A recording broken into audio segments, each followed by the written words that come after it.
Sir ಅಲ್ಲಿ ನಿಲ್ಲಿ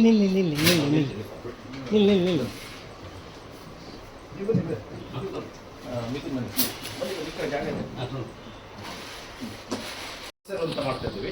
ಹಾಗಾಗಿ ದಕ್ಷಿಣ ಕನ್ನಡ ಜಿಲ್ಲೆಯಲ್ಲಿ ಈಗ ಉಜಿರೆಯಲ್ಲಿ ಮಾಡಿದ್ವಿ. ಅದರ ಒಂದು ಭಾಗ ನಮ್ಮ ಮಿಥುನ್ ಉಡುಪ ಅವರಿಗೆ ನಾವು ಅದನ್ನ ಕೊಡ್ತಾ ಇದ್ವಿ. ಆಗ ಅವರನ್ನು ಕೂಡ ಬರಬೇಕು.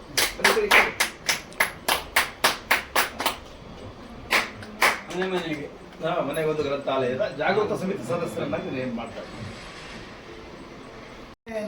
ಪುಸ್ತಕ ಸಂಸ್ಕೃತಿಯನ್ನ ನಾವು ಹೆಚ್ಚಿಸಬೇಕು. ಈಗ ನಾವು ಪುಸ್ತಕವನ್ನು ಕೊಂಡು ಓದೋರಿಲ್ಲ ಅಂತ ಹೇಳ್ತಾರಲ್ಲ, ಹಾಗಾಗಿ ಮನೆಗಳಲ್ಲಿ ಒಂದೊಂದು ಗ್ರಂಥಾಲಯವನ್ನು ಅವರು ಪ್ರಾರಂಭ ಮಾಡಿದ್ರೆ ಆಗ ಕನೆಕ್ಟ್ ಆಗ್ತಾರೆ. ಆ ಮನೆಯಲ್ಲಿ ಗ್ರಂಥಾಲಯ ಮಾಡೋಕ್ಕೋಸ್ಕರ ಆದ್ರೂ ಅವರು ಪುಸ್ತಕಗಳನ್ನು ಖರೀದಿ ಮಾಡಲಿ ಅನ್ನೋದು ನಮ್ಮ ಯೋಜನೆ, ಪುಸ್ತಕ ಪ್ರಾಧಿಕಾರದ. ಯಾಕೆಂದರೆ ಈಗ ನಮ್ಮಲ್ಲಿ ಬಡವ ಇರಲಿ ಶ್ರೀಮಂತ ಇರಲಿ, ಅಂಗಡಿಗೆ ಹೋದರೆ, ಸಂತೆಗೆ ಹೋದರೆ, ಮಾರ್ಕೆಟ್ಗೆ ಹೋದರೆ ಒಂಚೂರು ಬಾಳೆಹಣ್ಣು, ಅರಿಶಿನ, ಕುಂಕುಮ, ಅಗರಬತ್ತಿ, ಕರ್ಪೂರ ತರ್ತಾನೆ ಅವ್ರ ಮನೆಗೆ. ಅವ್ರು ಶ್ರೀಮಂತ ಆದರೆ ಜಾಸ್ತಿ ತರ್ತಾನೆ, ಬಡವ ಆದರೆ ಸ್ವಲ್ಪ ತರ್ತಾನೆ. ಯಾಕೆಂದರೆ ಅವನ ಮನೆಯಲ್ಲಿ ಒಂದು ಪೂಜಾ ಮನೆ ಅಂತ ಇರುತ್ತೆ. ಆ ಪೂಜಾ ಮನೆ ಇರೋ ಕಾರಣಕ್ಕೆ, ಅವನು ಅದಕ್ಕೆ ಕನೆಕ್ಟ್ ಆಗಿರೋ ಕಾರಣಕ್ಕೆ ಅಲ್ಲಿ ಅವನ ಸಂಪಾದನೆಯಲ್ಲಿ ಒಂದಷ್ಟನ್ನು ಖರ್ಚು ಮಾಡ್ತಾನೆ. ಅದಿಲ್ಲ ಅಂದಿದ್ರೆ ಅದು ತರ್ತಿರ್ಲಿಲ್ಲ ಅವನು, ಅದನ್ನು ಬೇರೆದು ಬಳಸ್ತಿದ್ದ. ಅದು ಮಾನವ ಸಹಜ. ಹಾಗೆ ಹೇಗೆ ಆ ದುಡ್ಡು ಅವನಲ್ಲಿ ಮಿತಿಯಲ್ಲಿ ಇದಕ್ಕಾಗಿ ಅರ್ಶಿನ ಕುಂಕುಮ ಇದನ್ನು ತಂದು ಇವತ್ತು ಏನಾಗಿದೆ ಅಂದರೆ, ನಾವು ಅಗರಬತ್ತಿ ಹಚ್ಚಿದೆ ಅಂದರೆ ಅದೊಂದು ದೊಡ್ಡ ಉದ್ಯಮವಾಗಿ ಬೆಳೆದಿದೆ.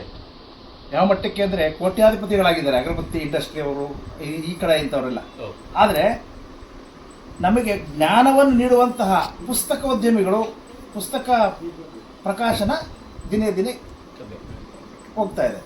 ಯಾಕೆ ಅಂದರೆ ಅದು ನಮ್ಮ ಹಿರಿಯರು ಏನು ಮಾಡ್ಬಿಟ್ರು, ಭಕ್ತಿಯನ್ನು ನೆಲೆಗಟ್ಟದೆ ನಮ್ಮನ್ನು ಕಟ್ಬಿಟ್ರು ನಮ್ಮ ಬದುಕನ್ನು.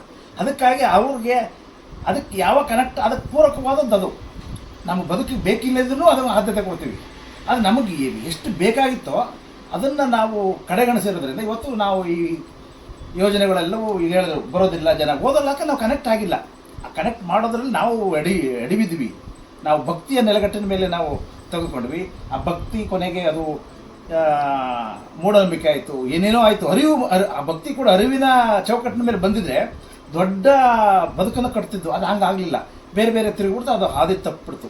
ಆ ಕಾರಣಕ್ಕೆ ಇದು ನಮ್ಮ ಪುಸ್ತಕೋದ್ಯಮವನ್ನು ನಾವು ಓದಿ ಓದಿ ಓದಿ ಅಂತ ಹೇಳ್ತಾ ಇದ್ದೀವಿ. ಇದಕ್ಕೆ ಕನೆಕ್ಟ್ ಆಗಿಲ್ಲ. ಅದು ಓದೋದಕ್ಕೆ ಸುಮ್ಮನೆ ನಾವು ಪುಸ್ತಕ ಹೇಳ್ತೀವಿ, ನಾವು ಭಾಳಷ್ಟು ಭಾಷಣ ಮಾಡ್ತೀವಿ ವೇದಿಕೆಯಲ್ಲಿ, ಪುಸ್ತಕ ಓದಿ ಅಂತ.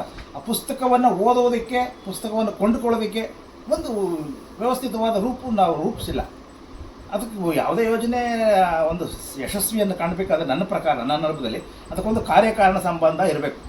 ಹೇಗೆ ಅಂದರೆ ಇಲ್ಲಾಂದ್ರೆ ಸಕ್ಸಸ್ ಆಗಲ್ಲ ಅದು ಬರೀ ಮಾತು. ಹೇಗೆ ಅಂದರೆ ಇದಕ್ಕೆ ನಾನು ಅಲ್ಲಿಂದ ಈಗ ಬಳ್ಳಾರಿಯಿಂದ ಬಂದಿರು ನಾನು. ಈ ಮನೆಗೊಂದು ಗ್ರಂಥಾಲಯ ಯೋಜನೆಯನ್ನು ಅನುಷ್ಠಾನ ಸಮಿತಿ ಸದಸ್ಯರು ಮಾಡ್ಕೊಂಡು ಬಳ್ಳಾರಿ, ಚಿತ್ರದುರ್ಗ, ಹಾಸನ, ಚಿಕ್ಕಮಗಳೂರು, ಈಗ ದಕ್ಷಿಣ ಕನ್ನಡ, ಈಗ ಉಡುಪಿ, ಈಗ ಈ ಕಾರಣಕ್ಕೆ ನಾನು ಇಲ್ಲಿ ಬಂದ ಕಾರಣಕ್ಕೆ ನೀವು ಬಂದಿದ್ದೀರಿ. ಈಗ ನೀವು ಇರೋ ಕಾರಣಕ್ಕೆ ನಾನು ಇಲ್ಲಿ ಮಾತಾಡ್ತಿದ್ದೀನಿ. ಇಲ್ಲಂದ್ರೆ ಇಲ್ಲ, ನೀವೆಲ್ಲೋ ನಾವೆಲ್ಲೋ.